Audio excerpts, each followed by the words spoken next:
Revenge films.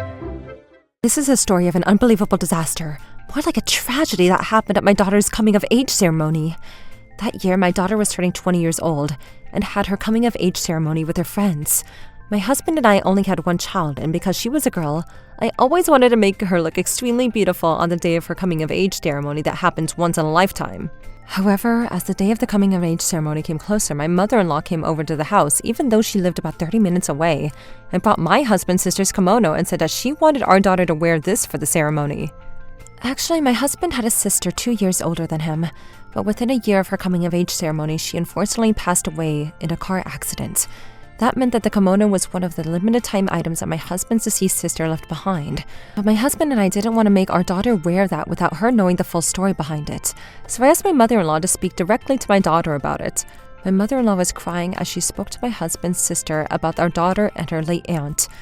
And my daughter wasn't able to say no that easily. I don't think that pattern will look good on me. And I am also afraid to mess up something that's so valuable to you, Grandma. My daughter was sympathetic, but tried to politely decline.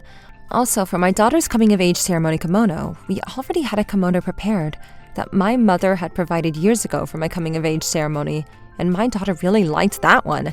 Ever since she was little, she said that she wanted to wear the same kimono as me, and so that was the plan.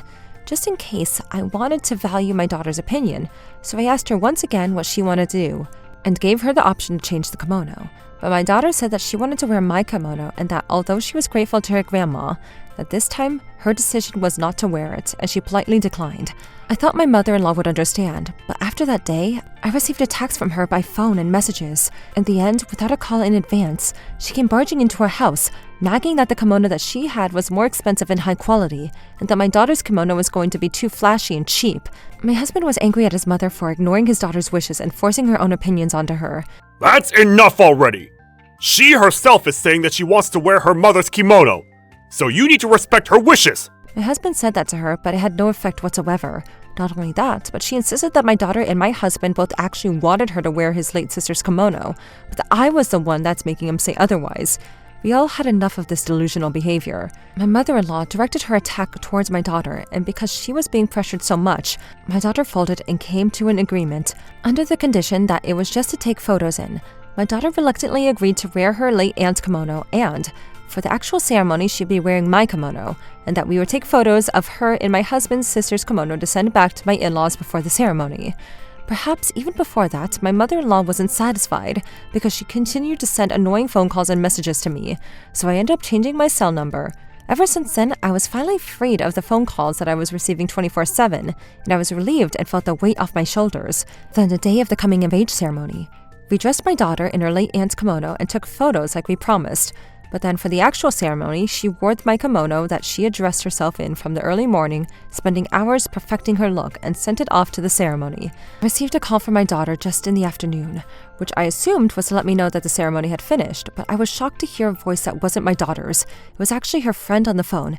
She seemed extremely panicked and I couldn't understand her. So first, I asked her to calm down and please explain what was going on. Apparently, she said that my daughter was dragged away by her grandmother, my mother-in-law. I panicked and I ran over to the ceremony venue. At the entrance of the venue, a few of my daughter's friends were waiting for me, and they said that other friends had followed my daughter. I followed her friends and was surprised to end up at a police station. There I saw my daughter, and I was shocked. The hair that we had taken hours to set up in the morning was a mess, and the kimono that we dressed her in beautifully was ripped apart and coming off. Next to her, my mother-in-law saw me arrive and pointed fingers in my face. "This is all her fault. Even though my granddaughter says she wanted to wear my kimono that I gave her, she got in the way of that and made her wear this flashy kimono. That's why I thought I should take it off of her." She was raising her voice, but it was obvious that granddaughter she spoke of was sitting in that chair and sobbing. Couldn't she see that? I was so full of anger that I didn't know what to feel. But first, I decided not to deal with my grandmother, and I asked my daughter and her friends exactly what happened. It turned out that after the ceremony was over, my daughter and her friends were about to go out and enjoy the rest of the day together when my grandmother stopped them at the entrance. Then, when she saw my daughter, she yelled, "Why the hell are you wearing that kimono? That's not the kimono that you should be wearing!" And she cornered my daughter. Until that moment, because it was her grandma, my daughter had tried to politely decline.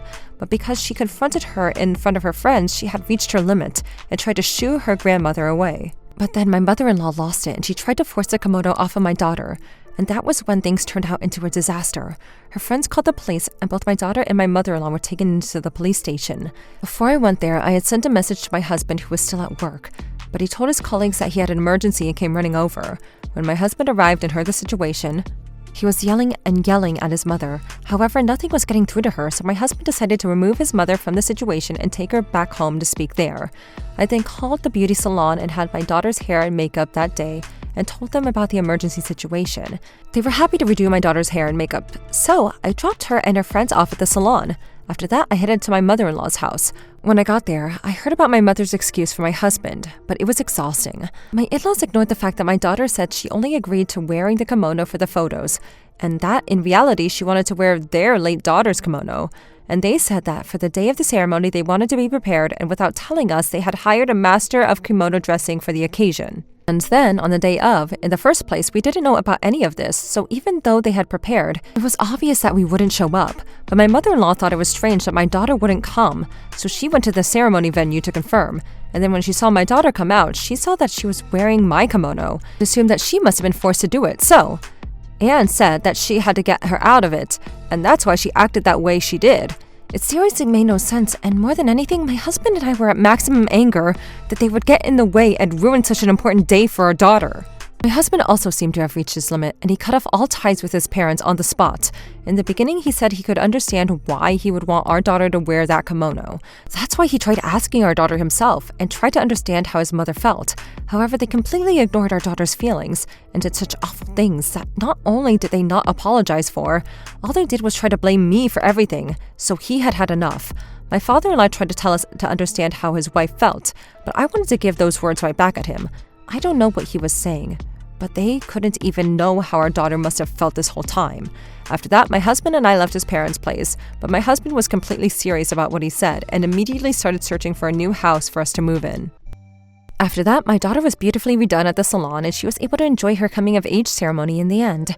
It seemed really happy that she was able to meet up with her friends again. And then, when we told her that we'd be moving houses, my daughter was fully in agreement. My in-laws had always been a little bit forceful, but she said that she had been holding back because it was her grandma. But after this incident, she said that she didn't want to see her anymore either. Luckily, we lived in an apartment without many things, so it was easy for us to move. This was also a great opportunity for our daughter to move out and start living by herself, so it was all perfect timing. But then, when my husband informed his company that we would be moving, one of his managers said that he was good friends with the building manager of a certain apartment building, and he introduced us to a beautiful high-rise apartment building that we would be able to rent at the same cost. When all of this fell into place without saying a word to his parents, we moved houses as quickly and quietly as we could. I had already canceled my cell phone contract and gotten a new phone, so I didn't have to deal with them. And although it seems that my husband was getting a lot of phone calls, he said he'd been ignoring all of them. For the record, the commotion at the coming-of-age ceremony was seen by everybody there, and it became a rumor throughout the town that my mother-in-law barged into her granddaughter's coming-of-age ceremony and ruined it for her. In that area, there were a lot of people around the same age as my in-laws, and most of them have grandchildren. Everybody loves their grandchildren more than anything, and when they heard the mother-in-law ruined one of the most important days of her granddaughter's life by trying to undress her and destroy her hair and makeup, and that granddaughter was in tears and she was taken into the police station apparently, everybody had been shunning her in the neighborhood as the grandma that abused her granddaughter. She panicked and tried to explain the situation to everybody, but when everybody realized that she was trying to force her granddaughter to wear a kimono that she said that she didn't want to wear, they shunned her even more.